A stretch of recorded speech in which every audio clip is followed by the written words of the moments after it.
ပေါင်းများကြွယ်ဝမှုရဲ့တောချက်ကလေလူတိုင်းတီးတဲ့ကျန်းတဆောင်တင်းမှာရာစုနင်းနဲ့ကြီးပြီးဝတ်ထားခဲ့တဲ့ဆိုရင်ရောယုံနိုင်မလားဟုတ်ပါတယ်ဒီနေ့မှာတော့အဲ့ဒီရှေ့ကြတဲ့လျှို့ဝှက်ချက်ကြီးကိုကျွန်တော်တို့အတူတူဖော်ထုတ်ကြည့်ကြမှာပါ ကဲဒီလူဝက်ချက်ကိုနားလဲကိုဆိုရင်လေကျွန်တော်တို့ရာစုနဲ့တွင်နဲ့ချီပြီးလူတွေကိုခေါင်းစားစေခဲ့တဲ့နားလဲရခက်စေခဲ့တဲ့မသက်ခရင်ကျန်းကြီးကစားပိုက်တစ်ပိုက်ကိုရင်ဆုံးကြည့်ကြရအောင်ကျင်းစားဟဲမှာတော့ရီလူဆိုးထားပါတယ်အကျဉ်သူဒီအဆရှိထိုသူနိုင်ကြွားဝပြေဆုံးစီခြင်းကပြေဦးမီအကျဉ်သူဒီအဆမရှိထိုသူနိုင်ရှိတဲ့မြတ်ကိုပဲနှုံလိမ့်မည်ဆိုပြီးတော့လေခဏလေးစဉ်းစားကြည့်လိုက်ပါပထမဆုံးကြားလိုက်ရတဲ့အထာဘလို့ခံစားရလဲနည်းနည်းတော့မတရားမှုလို့ထင်စရာပဲနော် အဲ့ဒီတော့ဒါကဘာအောင်ဆိုလိုနေတာလဲရှိပြီးသားလူတွေကပို့ပို့ပြီးရနေပြီးမရှိတဲ့လူတွေကတော့ရှိတာလေးတွေပါထပ်ဆုံးရှုံးရမယ်အဲ့ဒီလိုလားဒါမှမဟုတ်ကျွန်တော်တို့နားမယ်မို့လွဲနေရလားဒီစကားရဲ့နှုတ်ကွယ်မှာပို့ပြီးနဲ့နဲ့တဲ့အတိတ်ပဲတစ်ခုခုများရှိနေသေးတာလား တကယ်တော့လေဒီပဟေလိတစ်ခုလုံးရဲ့အဖြေကဝှက်ထားတဲ့စကလုံးတစ်လုံးတည်းမှာပဲရှိနေတာပါအဲ့ဒီတစ်လုံးကဒီကျမ်းပိုက်ရဲ့အတိတ်ပဲတစ်ခုလုံးကိုလုံးဝပြုံးပြန်လန်ပစ်နိုင်ပါတယ်ကဲအစနင်းဖြစ်ပြီလားအဲ့ဒီလျှို့ဝှက်ချက်ကိုဖော်ထုတ်လိုက်ကြရအောင်ဒီစကလုံးတစ်လုံးတည်းကပဲစာကြဝဠာရဲ့အင်မတန်အစွမ်းထက်တဲ့နေရာမှာတရားတစ်ခုစီကိုတောတဲ့တကားကိုဖွင့်ပြီးသွားမှာပါအဖြေကတော့ဂျေဇုတရားပါပဲဟုတ်ပါတယ်ဂျေဇုတရားဆိုတဲ့စကလုံးလေးတစ်လုံးပါပဲဒီစကလုံးကိုသာမိုးရင်းစာသားထဲမှာချဲလိုက်မယ်ဆိုရင်ရှုပ်ထွေးနေတဲ့အရေးဘက်ကချက်ချင်းစွတ်လို့ကြည်လင်သွားပါပြီဂျေဇုတရားရှိတဲ့သူဟာပိုပြီးတော့ရရှိလိမ့်မယ်ဒါပေမဲ့ဂျေဇုတရားမရှိတဲ့သူကတော့သူ့မှာရှိတော်လေးတွေပါဆုံးရှုံးသွားလိမ့်မယ်ဆိုပြီးတော့လေရှင်းသွားမယ်နော်ကဲသဘောတရားကတော့နားထည့်သွားပြီဆိုတော့အရေးကြီးတာကလက်တွေ့ပါပဲဒီအတိတရားအသစ်ကိုကိုယ့်ရဲ့နေ့စဉ်ဘဝထဲမှာချက်ချင်းအသုံးချလို့ရမယ်လက်တွေ့ကျင့်စဉ်တစ်ခုစီကိုဆက်သွားကြည့်ကြရအောင် ဒီကျင့်စဉ်ကအရန်ကိုယူရှင်ပါတယ်မနက်ခင်းတိုင်းမှာလုပ်ရမယ့်အဆင့်၃ဆင့်ပဲရှိပါတယ်အဆင့်၁အရာကနိုးတာနဲ့ကိုဘွားထဲကိုဝင်လာနေတဲ့ငွေကြေးအလုံးအတွက်ကျေးဇူးတင်ပါတယ်လို့စက်ခါလောက်ရော့ဆိုပါအဆင့်၂ကတော့ကိုပိုင်ဆိုင်ပြီးတကယ်မြတ်နိုးတန်ပိုးထားတဲ့ကစ္စည်း10မျိုးကိုစဉ်းစားလိုက်ပါ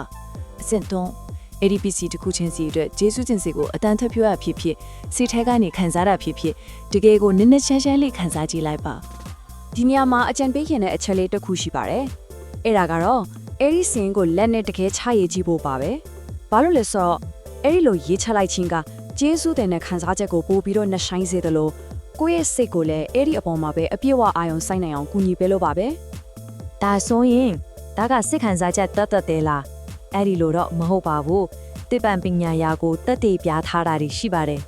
ဂျေဇုတင်တတ်ခြင်းကကျွန်တော်တို့ရဲ့ဦးနှောက်ကိုအမှန်တကယ်ကိုပြောင်းလဲပေးနိုင်စွမ်းရှိတယ်တဲ့ကဲဘလို့ဒီပြောင်းလဲပေးလဲဆိုတာကိုအတူတူကြည့်လိုက်ကြရအောင် ကျေးဇူးတရားကိုပုံမှန်လေ့ကျင့်တဲ့အခါဘာဖြစ်လာလဲဆိုတော့ကျွန်တော်တို့ဟာဦးနောက်ထဲကအကောင်းမိနဲ့အာယုံကြောလမ်းကြောင်းတွေကိုအားကောင်းလာအောင်လုပ်ပေးနေတယ်လို့ပါပဲဆိုလိုတာကပြဿနာတွေကိုပဲတွေးနေမဲ့အစားအခွင့်အလမ်းတွေကိုအလိုလိုမြင်လာအောင်ဦးနောက်ကိုလမ်းကြောင်းပြောင်းပေးလိုက်တာပါပြီးတော့လေဒိုပမင်းတဲ့ဆီရိုတိုနင်လိုမျိုးစိတ်ကိုပျော်ရွှင်စေတဲ့ဟော်မုန်းတွေကိုလည်းထွက်လာစေလို့စိတ်ဖြစ်စည်းမှုတွေကြောက်စိတ်တွေလည်းသူ့အလိုလိုလျော့ကျသွားတာပေါ့ ဒီလိုဦးနှုတ်ထဲမှာပြောင်းလဲတွေဖြစ်လာတာနဲ့မြလက်တွေ့ဘဝမှာလည်းတကယ်ကိုကောင်းတဲ့ရက်လက်တွေမြင်လာရမှာပါဥပမာငွေချင်းရင်မှာပို့ပြီးစမတ်ကြတဲ့ဆုံးဖြတ်ချက်တွေချနိုင်လာမယ်အရင်ကဆိုတတိတောင်ထားမိမှာမဟုတ်တဲ့အခွင့်အလမ်းကောင်းတွေကိုလည်းမြင်တတ်လာမယ်ပြီးတော့ကိုဘဝအတွက်ရေရှည်စီမံကိန်းတွေကိုပို့ပြီးရှင်းရှင်းလင်းလင်းမြင်လာနိုင်မှာပါကဲဒါဆိုရင်ဒီစွမ်းတဲ့အသည့်တရားတွေကိုတစ်ခါလေးမှလုပ်တာမျိုးမဟုတ်ပဲနေ့စဉ်ဘဝရဲ့အစိတ်ပိုင်းတစ်ခုဘဝနေတိုင်းမှာပုံစံတစ်ခုထင်လာအောင်ဘယ်လိုလုပ်မလ